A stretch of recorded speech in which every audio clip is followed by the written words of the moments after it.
औज़ुबिल्लाहि मिनश्शैतानिर्रजीम बिस्मिल्लाहिर्रहमानिर्रहीम। मियाँ नवाज़ शरीफ साहब ने कल जजेस के मुतालिक बड़ा खुल के गुफ्तगू की है। उनके 2-3 पॉइंट्स, हालांकि हम उनके तर्जुमान नहीं हैं, जो भी सही बात करेगा। अभी बिलावल भुट्टो ने बड़ी बेहतरीन तकरीर की पार्लियामेंट में। हमने कहा शहबाज शरीफ साहब मुसलसल बैक फुट पे खेल रहे थे, फर्स्ट टाइम पार्लियामेंट में फ्रंट फुट पे आए, हमने तारीफ़ की। इमरान खान पहले बहुत अच्छी बातें करते थे, हम तारीफ़ करते थे, बाद में कोई अच्छी बात उनकी तरफ से आ ही नहीं रही है तो हम क्या तारीफ़ करें। मियाँ नवाज़ शरीफ साहब ने जो बात की वो लोगों के दिल पे लगी। उन्होंने कहा है कि ये 3-4 आदमियों ने सुप्रीम कोर्ट को पर कब्ज़ा किया हुआ है और हर केसेस सुनते हैं, हर कौमी सलामती का सियासी आइनी अहम तरीन केसेस यही सुनते हैं और हम भी यही बोलते रहे। आप सुनते होंगे व्लॉग पे कि भाई यही 4 जज हैं, यही 3 जज हैं। सुप्रीम कोर्ट में तो 15 जज कहाँ गए? सारे नाअहल हैं, सारे बेकार हैं। आप अहल हैं। आप कहते हैं कि जनाब इनको आइन आता है। क्या खाक आइन आता है इनको कि जिन्होंने 62(1)(f) में ये जस्टिस एजाजुल हसन उस वक्त जज मौजूद थे, ये इन्होंने 62(1)(f) में तायात नाइली दी, जो अनकॉन्स्टिट्यूशनल फैसला है। दुनिया का हर लॉयर कह रहा है कि ये तो इनको आइन आता है। 63A की तशरीह करते हुए आपने कहा कि जी वोट काउंट नहीं होगा, मसलन ये कहाँ लिखा है? और उसके अलावा वो डिसीट भी हो जाएगा इलेक्शन। ये जो फैसला है, ये कौन सा आइनी माहिरीन इसको जस्टिफाई करेगा? ज़रा बता दीजिए। आप कहते हैं इनको आइन आता है, उनको आइन नहीं आता है। तो ये जो जस्टिस काजी फाइज ईसा हैं, जस्टिस तारिक मसूद हैं, जस्टिस अमीन हैं, जस्टिस मंसूर अली शाह हैं, जस्टिस आपके अतर मिनुल्लाह हैं, जस्टिस आपके क्या नाम है जमाल मंदोखेल हैं, जस्टिस याहिया आफरीदी, एक लंबी लिस्ट है। तो क्या इनको आइन नहीं आता? आप चारों को सिर्फ आइन आता है और आप चारों ही आइन की तशरीह कर सकते हैं। आप चारों को सियासत आती है, आप चार को इंतज़ामी अमरू आता है, आप ही आता है। तो फिर सुप्रीम कोर्ट में बकिया जजेस को फारिग करें। इतना हैवी अमाउंट ले रहा है। मैं तो बता चुका हूँ 128 में से 120 नंबर तो आपका है और आपकी मरातें और जो सैलरी है वो तो टॉप 5 मुल्कों के जजेस के बराबर है और रिजल्ट ये है आपका।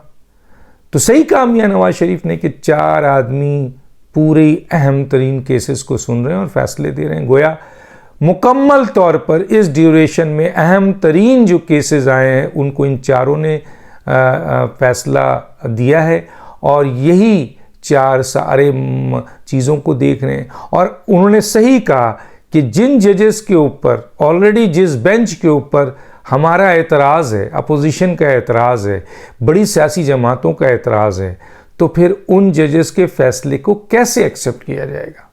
कोई गलत बात नहीं, बिल्कुल सही कही है, हम खुद कह रहे हैं। और आप जो है वो इन्हीं का बेंच बना देते हैं और बड़ी खूबसूरत खेल खेलते हैं। क्या आप समझते हैं लोग नहीं जानते? क्या आप 5 रुकनी बेंच बनाते हैं, उसमें 3 हम ख्याल अपने डालते हैं, 2 अपोजिशन के डाल देते हैं।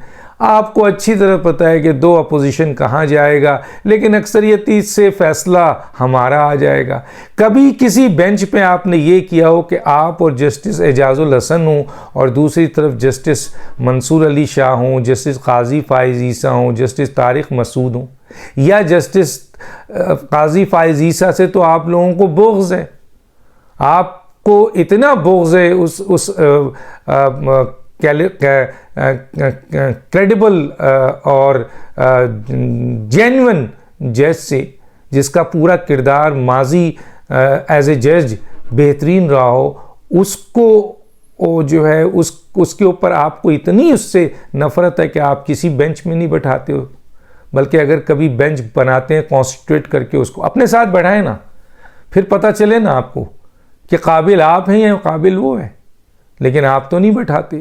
तो ये तक़सीम तो आपने सुप्रीम कोर्ट में आज से थोड़ी की हुई है। ये नफ़रत का बीज आपने सुप्रीम कोर्ट में आज से थोड़ी बोया हुआ है। क्या लोग बेवकूफ़ हैं? ये पाकिस्तानी जो देखते हैं सुप्रीम कोर्ट के बेंचों को बनता हुआ, क्या वो समझते नहीं हैं कि जनाब चलें ऐसा किसी दिन बना दें कि आप हों जस्टिस एजाजुल हसन हो और इधर जस्टिस काजी फाइज ईसा हो, जस्टिस तारिक मसूद हो, जस्टिस अमीन हो, या ऐसा बेंच बना दें जस्टिस जमाल मंदोखेल हों, जस्टिस याहिया आफरीदी हों, जस्टिस मंसूर अली शाह हों और आप इधर दो हों।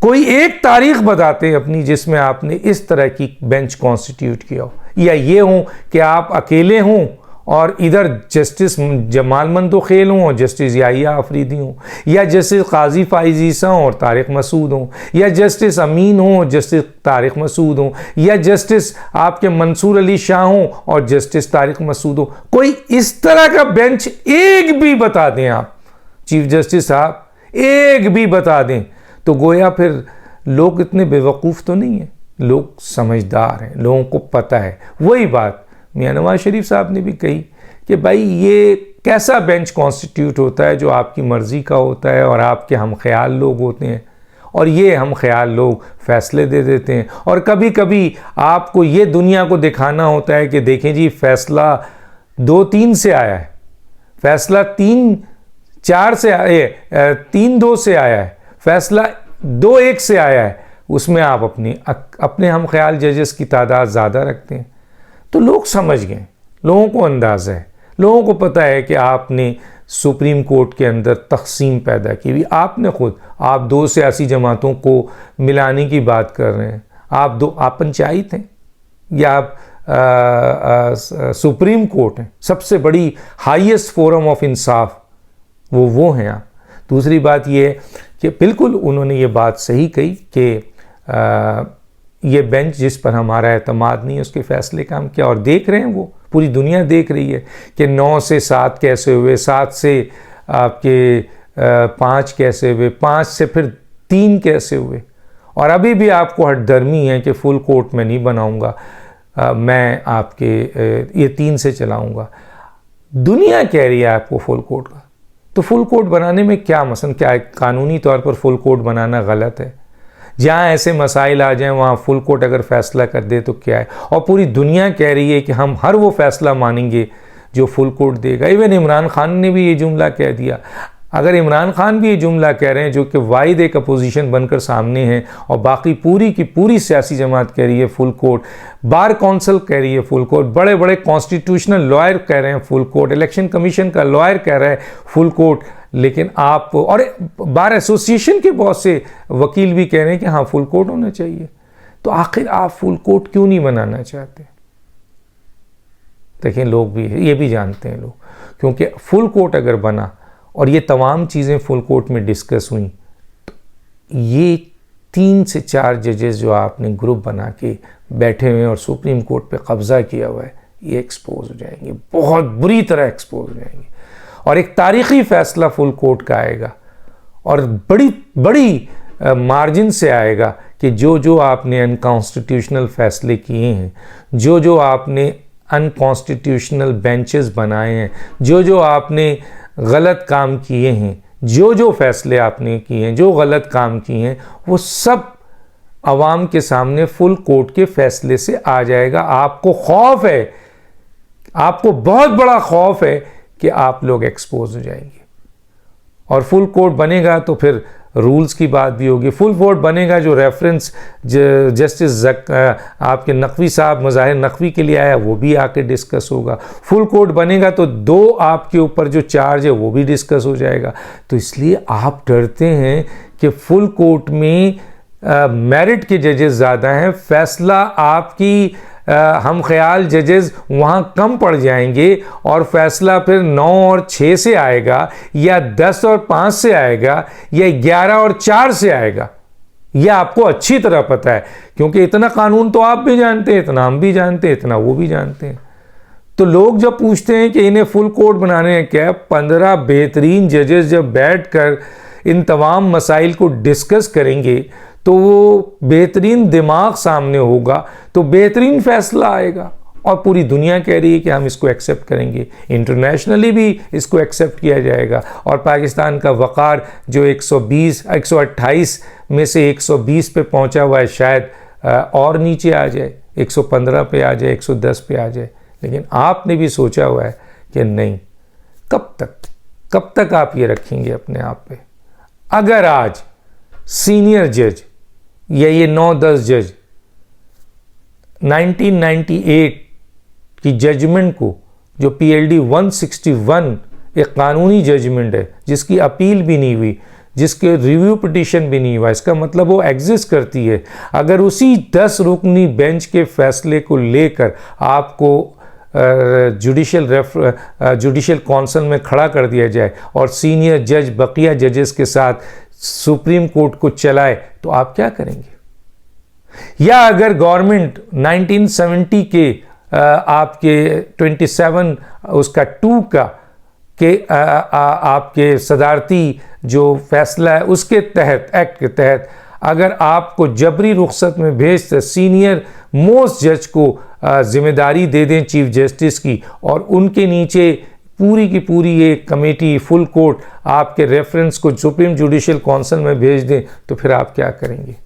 ये भी कानून है, ये भी कानून है, ये भी आईन है, ये भी आईन है, ये भी जजमेंट है, ये भी जजमेंट है। आप कहते हैं कि सर्कुलर में कि 2 रुकनी बेंच के फैसले 5 रुकनी बेंच पे असर नहीं होते, एक सर्कुलर से मुस्तरद कर दिया, हालांकि 5 रुकनी बेंच ऐसा कोई एक्सेप्टेबल हुआ ही नहीं है, कोर्ट ऑफ ऑर्डर आया ही नहीं है, और ये 2 रुकनी बेंच एक जजमेंट है सुप्रीम कोर्ट की जो 189 के तहत सब पर बाइंडिंग है। आप उसको एग्री नहीं कर रहे, यही रेफरेंस बनेगा आपका। तो ऑल्टरनेट तो है, वो अलग बात है कि सीनियर जज और पूरी जजेस बरादरी सब्र से काम ले रही है, हुकूमत सब्र से काम ले रही है, वरना आपकी एक्टिविटी ऐसी है। और फिर आप थ्रेट देते हैं, धमकी देते हैं। किसको धमकी दिया आपने कि जी जस्टिस मज़ाहिर नकवी को शामिल करके खामोश मैसेज दिया? किसको दिया आपने? कौम को दिया है, बार कौंसिल को दिया है, आर्मी को दिया है, इंटेलिजेंस को दिया है, अपोजिशन को दिया है, या आपने PDM को दिया है, या इमरान खान को दिया है? किसको मैसेज दिया है ये इनको शामिल करके? आपने इसको शामिल करके दो लोगों को आपने मैसेज दिया है। एक मैसेज आपने इमरान खान को दिया अपनी वफादारी का कि देखो जस्टिस ज़काउर रहमान, जस्टिस मज़ाहिर नकवी आपके लिए इतना आगे गए हैं, हम उनको सपोर्ट करेंगे हर सूरत में। दूसरा मैसेज आपने उनको दिया है जिन्होंने जस्टिस मज़ाहिर नकवी को एक्सपोज किया है। वो कौन हो सकते हैं? वो बार कौंसिल हो सकता है, वो इंटेलिजेंस हो सकती है, वो इन्वेस्टिगेटेड आपके लोग हो सकते हैं, या जो ऑडियोज़ वीडियोज़ जो आपके कर रहे हैं, आपने उनको मैसेज दिया है कि कर लो जो कुछ करना है, जितनी ऑडियो लानी है ले आओ, मेरे ख़िलाफ़ भी ऑडियो लानी है ले आओ। मैं आपको मैसेज दे रहा हूँ कि हम इसकी परवाह किए बगैर ये रेफरेंस को डस्टबिन में ऑलरेडी डाल चुके हैं और मज़ाहिर नकवी को हम बेंचेस में शामिल भी कर रहे हैं। यही है ना?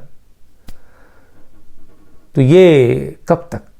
अब वज़ीर आज़म साहब को शट अप कॉल एक बिलावल भुट्टो ने दी है और एक नवाज शरीफ ने दी है, ज़बरदस्त कॉल दी है। कुछ गैरत खाएं वज़ीर आज़म साहब, कुछ गैरत खाएं। 5 आइन शिकनी का केस आपके सामने पड़ा हुआ है, उसको इनिशिएट करें। इमरान खान की नाअहलियत का केस फॉरेन फंडिंग के हवाले से पड़ा हुआ है आपके पास, उसको इनिशिएट करें। और 3 रुकनी जजेस ने पूरे सुप्रीम कोर्ट पे कब्ज़ा किया हुआ है अनकॉन्स्टिट्यूशनली, इल्लीगली। आप वज़ीर आज़म हैं, चीफ एग्जीक्यूटिव हैं, आपके पास इख्तियार है, कुछ शर्म करें, एक्शन लें। इमरान खान ने बहुत अच्छी तरीके से इन जजेस को इस्तेमाल किया, और इन जजेस को अब इनका माजी इस्तेमाल तो इमरान खान ने इनको कर दिया। और वो ये समझ रहे थे जो जजेस की बहुत बड़ी इन चंद जजेस की साजिश है, वो ये है कि हम हैं सब कुछ, हम फ़िरौन हैं, हम ताकत हैं, हम इख्तियार हैं। और उन्होंने कहा भी अपने मुख्तलिफ, आपने देखा हो जस्टिस साकिब का जुमला था, हम चाहें तो 1 मिनट में IG को उठा के फेंक दें, हम चाहें तो वज़ीर आज़म को गिरा दें। और ये करते रहे यहाँ पे कि एक वज़ीर आज़म को आपने घर भेज दिया, दूसरे वज़ीर आज़म को आपने जो है वो हुकूमत गिरा दी उनकी, एक वज़ीर आज़म को आपने फांसी लगा दिया। आप करते रहें, और इसीलिए आप समझते हैं कि हम खुदा हैं, हम जो चाहें करें, और नीचे चाहे कोई भी हालात हों इमरान खान को हम दोबारा ले आएंगे वज़ीर आज़म। नहीं, अगर आपकी ये 4 आदमियों की प्लानिंग थी तो वो एक्सपोज हो गई।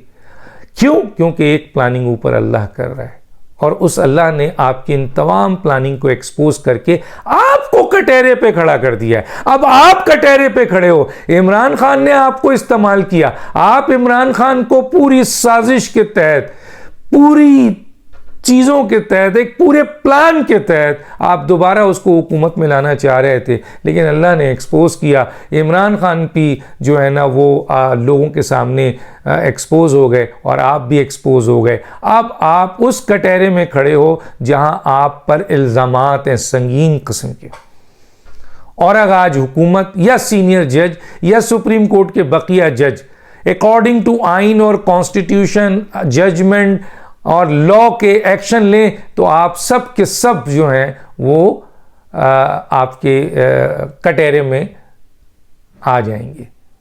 तो ये सूरत हाल है। मसलन क्या साजिश है सबको पता है अब आपकी, लेकिन ये साजिश, भुट्टो को आपने फांसी दे दी साजिश से, ठीक है, यूसुफ रज़ा गिलानी को निकाल दिया साजिश से, वो भी समझ में आई।